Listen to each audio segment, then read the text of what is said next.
The way that a data steward would log into Informatica's MDM is simply by going to a URL, providing their credentials, or if single sign-on is being used, the credentials would be sent through automatically. Here I'm going to log in as user admin. And the very first thing that I'm going to be greeted with is my own personalized dashboard.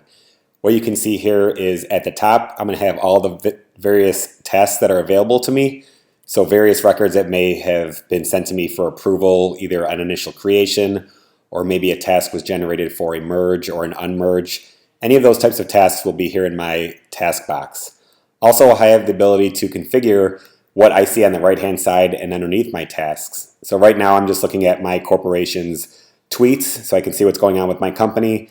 And then at the bottom, I just have it set up to go to my company's website. So very customizable in terms of what the data steward sees when they log into the dashboard. Now, to talk a little bit more about the tasks, what I can see here is there are a lot of available tasks to me, and I might want to filter this down a little bit. So maybe I want to say, only show me the open tasks, and maybe only show me the things that are of a high priority. So very easily, I was able to filter down the high priority tasks that are open and available to me. And the thing that I'm seeing here is that there was a merge task that was sent to me. There are two different people, a Fred and a Freddie, and the system thinks that this is a potential merge, but a task was generated that a data steward needed to manually look at this and approve or deny this. So let me go ahead and show you what it looks like opening up this task.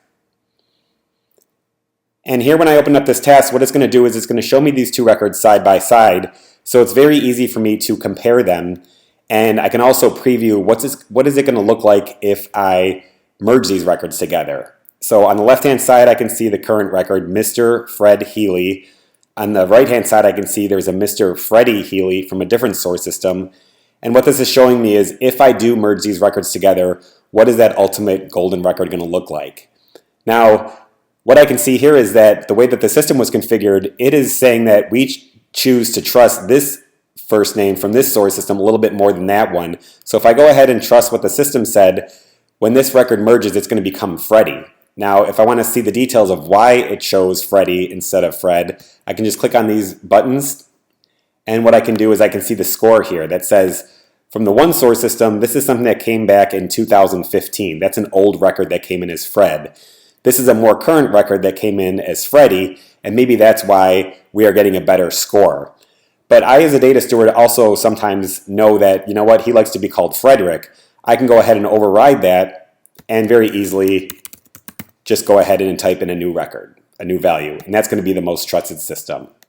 So now if I come back up here, what I'm going to see is I'm going to merge these two records together. I'm also going to override one of the values, and now that I know that that is actually a merge, and the reason I do know that is because I'm looking, he's the same name pretty much.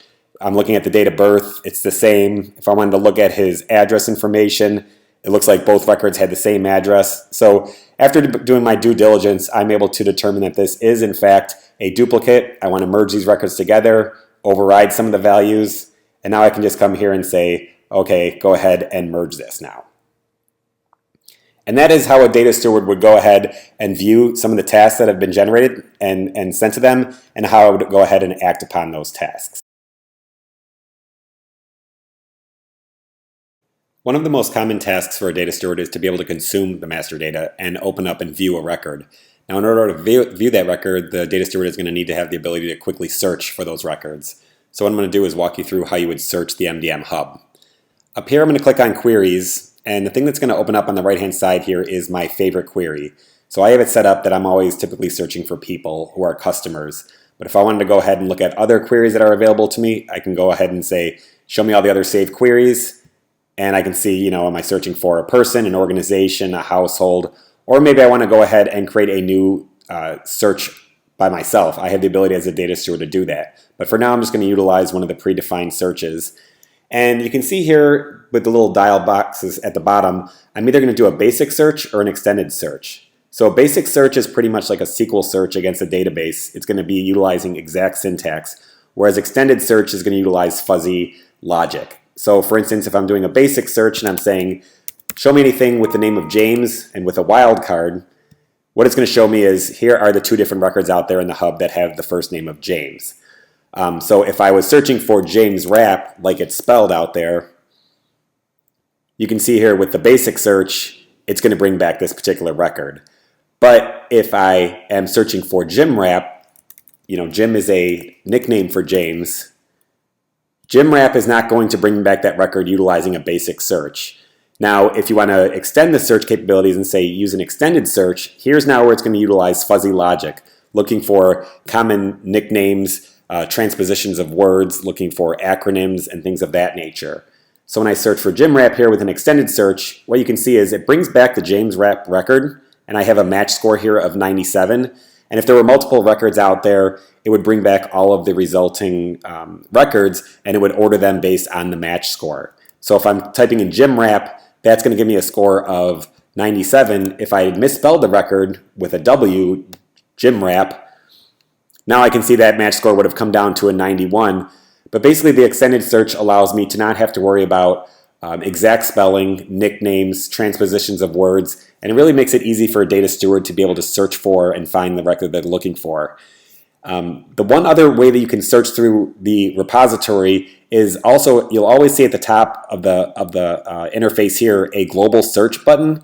What this allows me to do is I can actually say search for the word Rapp, and maybe I'm not looking just in the name field. That might be in a care of address line 2 field. It might say address line 1 is 123 Main Street. Address line 2 might be attention James Rapp. What this global search allows me to do is say search for this particular word across all of my entities, across all of the various fields. So I go ahead and say search for Rapp. What I can see is here's that person. I can see there's also a household out there that's called the Rapp household. And then also he's a contact at the General Electric company. He's probably in the display or in the contact field or something like that. But anyone who's ever searched for something on Amazon or various websites would be very familiar with this type of searching mechanism, because I just do that global search once, it shows me the results, and on the right hand side I can start paring this down.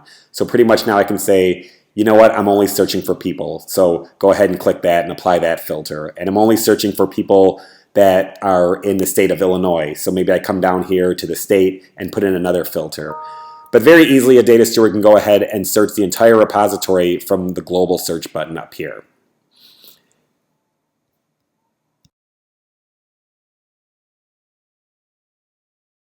Once the data steward has found the record that they're interested in order to open the record, they would simply click the hyperlink here and then get their own personalized data view.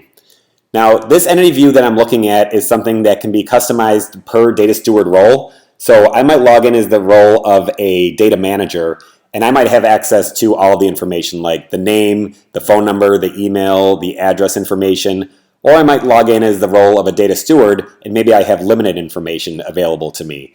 Maybe certain fields are masked because they're sensitive. Maybe certain fields like addresses are in read-only mode.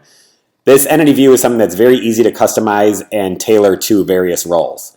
But right now I'm logged in as a data steward role, so these are the fields that I can see. So besides seeing the textual data, another thing that you can see in this entity view is the ability to embed things like images. So right away I have a visual representation of what this customer looks like. On the right-hand side, I can see some metadata about what this golden record is being contributed from the various source systems. So I can see 4 different source systems are contributing to this golden record and how current that information is. So 4 different systems, and most of the data looks like it's pretty old. I can also start seeing things like, well, what are the other entities in the Master Data Management Hub that are related? So it looks like this person's part of the Rapp household. It looks like they work for GE and they own a couple different products that we sell. If I scroll down, some of the other things that I can embed within this view are things like Google Maps. So this is showing me, if I'm interested in looking at an address and where it is visually on a map, I can just click on that and see a Google Maps indication about where that is. And then lastly, on the right-hand side, I have a link to social media data. Maybe I have the Twitter ID of this particular customer and I want to see all of their latest tweets. Maybe they're tweeting something positively or negatively about my company, and wouldn't I want to know that as soon as I open up the record? So this is an overview of what this particular role has set up for the view, but again, it's very easy to customize for different data steward roles. And if a data steward has the privileges to edit a record, I can simply do that by clicking on the edit pencil here. And maybe I want to go ahead and change the social security number. If I say change it to a 3, what's going to happen is here I can see there's a before and an after. There's going to be a full history that shows that this is what the Social Security number looked like up until this date, and then a data steward came in and made a change, and then there would be an after. So that's the ability to go ahead and make changes to the record. I'm actually going to just cancel out of that for right now. And yes, I want to proceed.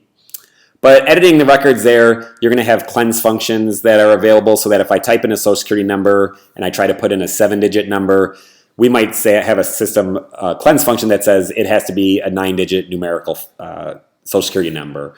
When I go in to type in an address, it might run through address validation and say this is actually a valid or invalid address. Same thing with phone numbers and emails. So it's not only the ability to type in data, but we're going to, on the fly, cleanse those fields for you as well. So this is the entity view. I'd mentioned that there are 4 different contributing systems here. And if I wanted to see what those various systems are contributing, what I can do is change from the entity view here to the cross-reference view. So this is going to show those 4 systems and what records are contributing to this best of golden record. So I'm going to go to there. I'm going to say expand all.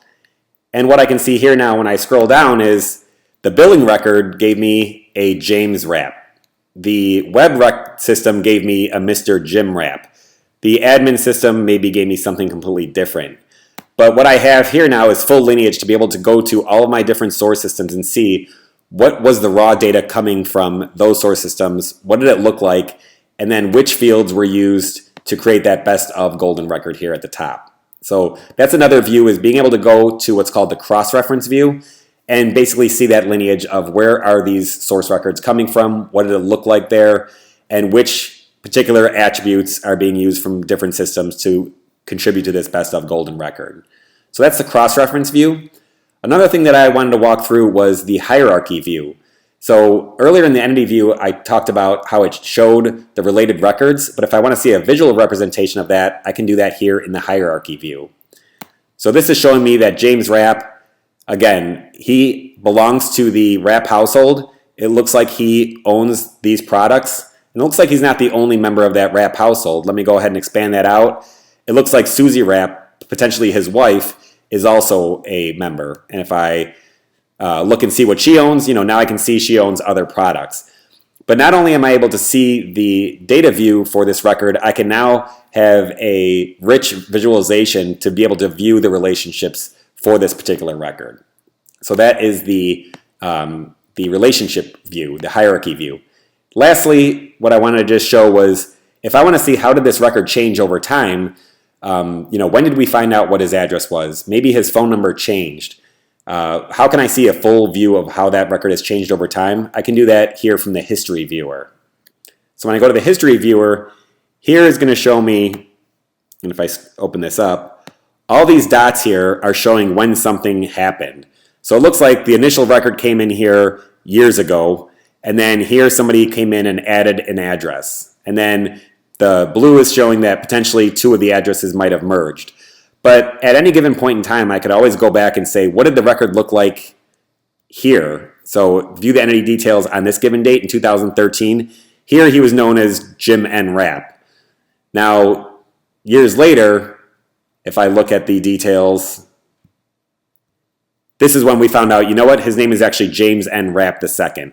So again, having that full history and audit trail of what changes were made, who made the changes, and having that point in time reference to what that record looked like really allows you to help the data stewards understand how that record has changed over time.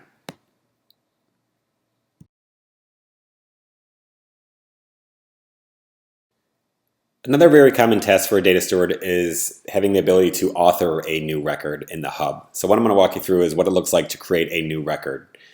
Specifically, I'm going to walk through creating a person. So up here under the create bar, it's going to show me all the things I have privileges to be able to create. So some data stewards might have read-only access, and other data stewards might have the ability to create certain different domains. Here I'm just going to go ahead and say create a new person.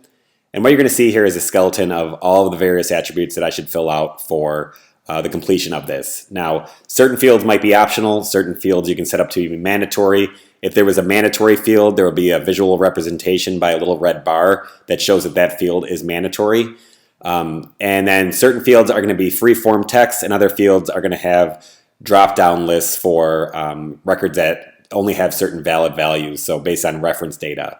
So for instance, I'm creating a person here. In terms of what the prefix is, we have identified a list of what the valid prefixes are. So I'm going to say, you know what, this is actually a Mr.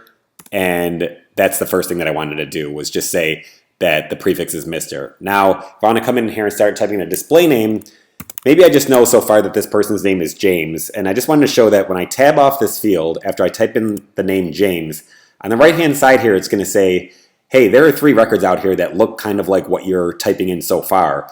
Before you go any further and reinvent the wheel, do you want to look at what some of these similar records look like, and do you want to utilize one of those? So for instance, if I'm typing in James and Rap, and again, I highlight off, now it only shows me the James and Rap record. The other James records have gone away.